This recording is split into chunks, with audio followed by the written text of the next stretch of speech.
അപ്പം നമ്മുടെ നാട്ടിൽ ഈ അടുത്തമായി കാണുന്ന ഏറ്റവും പ്രധാനപ്പെട്ട പ്രശ്നം ഒരു 18, 24, 25 വയസ്സുള്ള കുട്ടികളിൽ അധികവും നല്ല കഴിവുള്ളവർ, പ്രൊഫഷണലിസ്റ്റുകൾ, ഉയരത്തിലെത്താൻ സാധ്യതയുള്ളവർ, അവരൊക്കെ അവരുടെ ചിന്തകൾ മാറി ലഹരിക്കടിമപ്പെട്ട് അവരുടെ ജീവിതം തന്നെ തകർന്നു പോകും. എന്താണ് ഇതിനൊരു പ്രതിവിധി എന്ന് എല്ലാവരും അന്വേഷിക്കും. 21ാമത്തെ വയസ്സിൽ കൗതുകത്തിന് നമ്മുടെ കയ്യിൽ കിട്ടുന്ന ഒരു സൈക്കിളിൽ കയറി യാത്ര തിരിക്കുന്നു. രാജ്യങ്ങളെല്ലാം സഞ്ചരിച്ച് അല്പം പോലും ഗ്രാഫ് താഴോട്ട് പോകാതെ പിന്നീട് ഞാൻ സാബിയെ കാണുന്നതൊക്കെ സ്വിറ്റ്സർലൻഡിൽ, ഈജിപ്തിൽ, യൂറോപ്പിന്റെ അർത്ഥങ്ങളിൽ ഒരു കൗമാരക്കാരന്റെ സ്വപ്നങ്ങൾ ചിറകൊടുന്ന സമയത്ത് അതിരുകളില്ലാതെ ലോകരാഷ്ട്രങ്ങളിലൂടെ സഞ്ചരിക്കും. ഏറ്റവും അവസാനം കാണുമ്പോൾ UAE കിരീടാവകാശി ഷെയ്ഖ് ഹംദാനുമായി കണ്ട് സംസാരിക്കും. ഇതില് ഏറ്റവും വലിയ പ്രേരണ എന്താണ്? അങ്ങനെ ചോദിച്ചാല് 2 കാര്യമാണ് എനിക്ക് പെട്ടെന്ന് ഓർമ്മ വരുന്നത്. ഒന്ന്, എൻ്റെ ഉമ്മാന്റെയും ഉപ്പാന്റെയും ദുആ പ്രാർത്ഥനയായിരിക്കും. കാരണം ഞാൻ ഹിഫ്ള് പഠിക്കാൻ 3ാം ക്ലാസ്സിൽ പോയ സമയം മുതൽ ഇന്ന് വരെ എൻ്റെ ഉമ്മ എന്നും എല്ലാ വർഷവും എൻ്റെ പേരിൽ ഒരു ഖത്തം ഓതാറുണ്ട് എപ്പോഴും. അപ്പോൾ ഉമ്മാന്റെ ദുആ ആയിരിക്കും. മറ്റൊന്ന്, നമ്മൾ ശ്രമിച്ചാൽ നടക്കാത്തതായിട്ട് ഈ ലോകത്ത് ഒരു കാര്യമില്ല എന്ന് എനിക്ക് മനസ്സിലായിട്ടുണ്ട്. മഞ്ചദ്ദ വജ എന്ന് പറയും പോലെ എന്തായാലും നമ്മൾ ശ്രമിച്ചാൽ എല്ലാവർക്കും നടക്കും, അത്രയേ ഉള്ളൂ. സുഹൃത്തുക്കളെ, എൻ്റെ പേര് അൻഷാദ് എന്നാണ്. ട്രിവാൻഡ്രമാണ് സ്ഥലം. അപ്പം കുറച്ച് നാൾ കൊണ്ട് ഇങ്ങനെ സോഷ്യൽ മീഡിയയിലും പല കാര്യങ്ങളായിട്ട് ബന്ധപ്പെട്ട് കുറേ പോസ്റ്റുകൾ കാണാറുണ്ട്. നമ്മുടെ ചാരിറ്റി വിദഗ്ധന്മാർ എന്ന് പറയാൻ നേരത്ത് പല പല പരസ്യങ്ങൾക്ക് വേണ്ടിയും ജനങ്ങളെ ചൂഷണം ചെയ്ത് ജനങ്ങളെ പറ്റിക്കുന്ന പല പല ചാരിറ്റി വിദഗ്ധന്മാരുടെയും പല പല വീഡിയോസ് കാണാറുണ്ട്. സ്ട്രെയിറ്റായിട്ട് പ്രതികരിച്ചിട്ടുമുണ്ട്, ചിലതൊക്കെ വേണ്ടെന്ന് വെച്ചിട്ടുമുണ്ട്. സോഷ്യൽ മീഡിയ കൈകാര്യം ചെയ്യാൻ വലിയ താല്പര്യമുള്ള ആളല്ല. എന്നാലും ഒരുപാട് സഹിച്ചിട്ട് ചില കാര്യങ്ങൾ നേരിട്ട് ഇടപെട്ടതുകൊണ്ടും ചില കാര്യങ്ങൾ നേരിട്ട് നമുക്ക് ഇടപെടാൻ പറ്റാത്തത് കൊണ്ടാണ് ഇങ്ങനത്തെ ഒരു വീഡിയോ ഞാൻ ചെയ്യുന്നത്. ഇപ്പം നിലവിൽ നിങ്ങളുടെ ഒരു വീഡിയോ കണ്ടിട്ടുണ്ടാവും. അപ്പോൾ നമ്മളെ ബഹുമാനപ്പെട്ട കബീർ ഉസ്താദ്, നമ്മളൊരു പുതിയൊരു നായകൻ വന്നിട്ടുണ്ട്. അപ്പോൾ നായകൻ്റെ അടുത്ത് കുറച്ച് ക്വസ്റ്റ്യൻസൊക്കെ ചോദിക്കുകയാണ്. പൊതുവേ ഈ വീഡിയോ കണ്ടാൽ തന്നെ നിങ്ങൾക്ക് മനസ്സിലാവും, വീഡിയോ ഫുൾ അഡ്ജസ്റ്റ്മെൻ്റാണ്. അവർ തമ്മിൽ പ്ലാൻ ചെയ്തിട്ടുള്ളൊരു കോൺവെർസേഷനാണ്. നല്ല കാര്യം. അപ്പോൾ ഉസ്താദ് അദ്ദേഹത്തിനോട് ചോദിക്കുകയാണ്, ഈ വിജയത്തിൻ്റെയൊക്കെ പിന്നിലൊക്കെ എന്താണ്, എങ്ങനെയാണ് വിജയിച്ചതെന്ന്. വേറെ ഒന്നുമില്ല, എല്ലാവർക്കും വിജയിക്കാം. ഇപ്പോൾ പലവരും ഉണ്ട് നമ്മുടെ നാട്ടിൽ, പല പല രീതികൾ. ബിസിനസ് ചെറിയ താഴ്ന്ന രീതിയിൽ നിന്ന് വലിയ രീതിയിൽ ബിസിനസ് ചെയ്ത് വലിയ ഡെവലപ്മെൻ്റായി വരുന്ന ഒരുപാട് പേരുണ്ട്.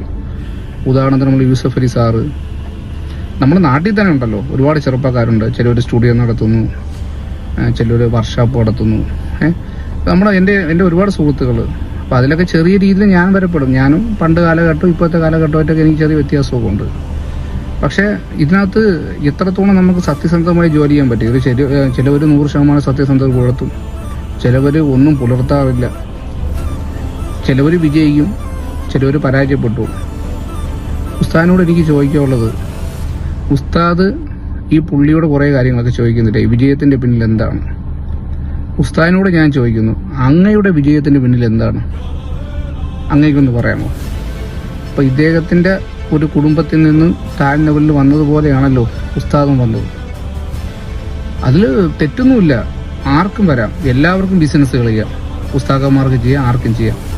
പക്ഷേ ഉസ്താദിനോട് വീണ്ടും ഒന്നും കൂടെ ചോദിക്കുന്നു, അങ്ങേക്കും ഇങ്ങനത്തെ ഒരു കാലഘട്ടം ഉണ്ടായിരുന്നു, അതേ ഇല്ലായിരുന്നു? അപ്പം ചോദിക്കും, ഉസ്താദന്മാർക്ക് ബിസിനസ് ചെയ്തുകൂടെയെന്ന്. ചെയ്യാം, പക്ഷേ മതം ബിസിനസ് ആക്കാൻ പാടില്ല.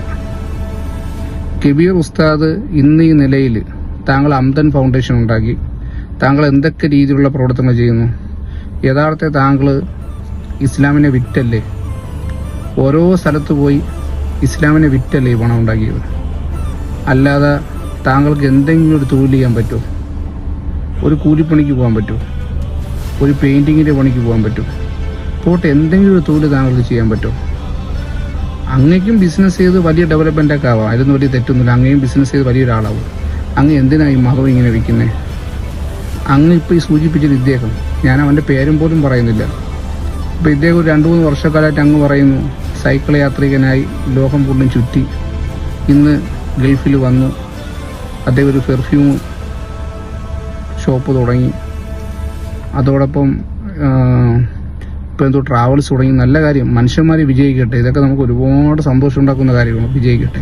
പക്ഷേ കേട്ടോണ്ടിരിക്കുന്ന പലർക്കും തോന്നും, അല്ലെങ്കിൽ ഈ വീഡിയോ കണ്ടിട്ട് കമൻസ് ഇടുന്ന പലർക്കും തോന്നും, ഓ ഒരുത്തൻ രക്ഷപ്പെടുന്നത് മറ്റുള്ളവനെ കണ്ടുകൂടാ. സുഹൃത്തുക്കളെ, നിങ്ങൾ ഒരു വീഡിയോ കാണാൻ നേരത്ത് 100% ഞാൻ പറയുന്നത് ശരിയാണോ എന്ന് പലതവണ ചിന്തിച്ചിട്ട് വേണം ഓരോ കമൻസും ചെയ്യാൻ വേണ്ടി. നമ്മുടെ നാട്ടിൽ എന്നെയും നിങ്ങളെയും പറ്റിക്കുന്ന ചില ആൾക്കാരുടെ ശരിയായ മുഖമാണ് ഞാൻ ഇവിടെ ചൂണ്ടിക്കാണിക്കുന്നത്.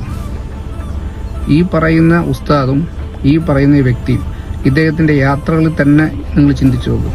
പാലസ്തീന്, ഇസ്രായേല്, പല പല പ്രശ്നങ്ങൾ, ഇതെല്ലാം ചൂണ്ടിക്കാണിച്ചാണ് ഇദ്ദേഹം ഇത്രയും ഫേമസ് ആയിരിക്കുന്നത്.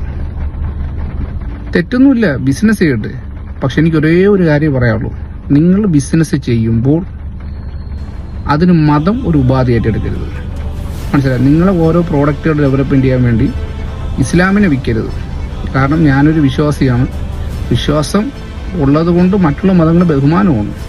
അതുകൊണ്ട് ഈ നേരം വെളുത്ത് ഈ മതത്തെ വിറ്റ് ഇങ്ങനെ ജീവിക്കുന്ന രീതി ഇനിയും നിർത്തണം.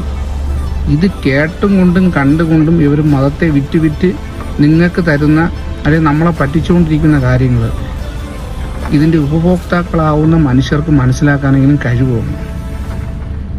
ശരി, ഇതൊക്കെ ഒന്ന് മനസ്സിലാക്കി എല്ലാവർക്കും നന്ദി. Thank you.